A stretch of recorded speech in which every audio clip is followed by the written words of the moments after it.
ભરૂચના દહેજ ખાતેથી મહત્વના સમાચાર મળી રહ્યા છે કે દહેજ ખાતે સ્થિત JFL કંપનીમાં ગેસ લીકેજ થતાં સર્જાઈ છે મોટી દુર્ઘટના। જો કે આ દુર્ઘટનામાં 4 લોકોના મોત નિપજ્યા હોવાનું મળી રહ્યું છે જાણવા। ત્યારે આ બનાવની જાણ પોલીસને થતાં પોલીસ કાફલો ઘટના સ્થળે દોડી આવ્યો હતો અને હાથ ધરી હતી તપાસ। જાણવા મળી રહ્યું છે કે દહેજની JFL કંપનીના CMS પ્લાન્ટમાં ગેસ ગળતર થતાં ઘટી હતી આ ઘટના, જેમાં 4 મજૂરોના મોત નિપજ્યા હોવાનું મળી રહ્યું છે જાણવા। બનાવની હકીકત જોતા જાણવા મળી રહ્યું છે કે JFL કંપનીમાં CMS પ્લાન્ટમાં વાલ્વ લીકેજ થતાં ઘટી હતી આ ઘટના। ત્યારે આ ઘટનામાં ભોગ બનનાર કામદારોને તાત્કાલિક ખસેડવામાં આવ્યા હતા સારવાર અર્થે ખાનગી હોસ્પિટલમાં, જ્યાં સારવાર દરમિયાન નિપજ્યા હતા કામદારોના મોત। જો કે આ બનાવની જાણ થતાં SDM સહિત દહેજ મરીન પોલીસના અધિકારીઓ પહોંચી ગયા હતા સિવિલ હોસ્પિટલ ખાતે। ત્યારે SDMએ યોગ્ય તપાસ હાથ ધરી વળતર ચૂકવવા માટે સૂચના આપતા JFL કંપનીએ મૃતકોના પરિવારને 25 લાખ વળતર ચૂકવવાની કરી હતી જાહેરાત।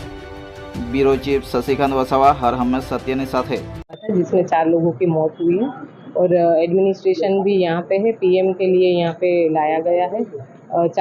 चार में से 3 लोग आउट स्टेट के थे और एक ऑपरेटर था जो गुजरात से था। तो उसकी प्रोसेस पूरी चल रही है। कंपनी साथ में है, फैमिली भी साथ में है और हम आगे की प्रोसेस कर रहे हैं। Thank you. મારું નામ દિગ્નેશ પરમાર, હું JFL કંપનીમાં PGM HR તરીકેની ફરજ બજાવું છું। ગઈકાલે રાતના એક દુઃખદ બનાવ 10 વાગે બન્યો, જેની અંદર કંપનીના એક કર્મચારી અને 3 કોન્ટ્રાક્ટના કામદારોનું મૃત્યુ થયું છે। આ અંગે અમે બધી તમામ લાગતી વળગતી ઓથોરિટીને તરત જ ઇન્ફોર્મેશન આપીને તપાસ માટે એમને પૂરો સહયોગ આપવાની કોશિશ કરી છે। કામ ચાલુ છે, અમારી પણ તપાસ ઇન્ટરનલ ચાલુ છે કે આ કઈ રીતના થયું છે। વધુમાં જે કોમ્પેન્સેશનની વાત છે, જે આ 4 મૃતકના પરિવારો છે એને અત્યારે અમે 25 લાખની અમાઉન્ટ નક્કી કરેલું છે, પણ મેડમે કીધું છે એ પ્રમાણે એને ચર્ચા વિચારણા કરીને એનાથી ઉપર બને એટલું અમે એ લોકોના પરિવારને સહારો મળે એ રીતનું અમે કોમ્પેન્સેશન એમને પૂરું પાડીશું। અને કંપની અને મેનેજમેન્ટને આ વાતનું બહુ જ દુઃખ છે અને એ લોકોને પગભર કરવા માટે પૂરેપૂરા પ્રયત્નો કરીએ। સર, આ કયા પ્લાન્ટમાં બનાવો? આ CMS પ્લાન્ટ અને એની ડિટેલ કોઈ પાઇપમાંથી ગેસ લીકેજ થાય છે, તપાસનું ચાલુ છે।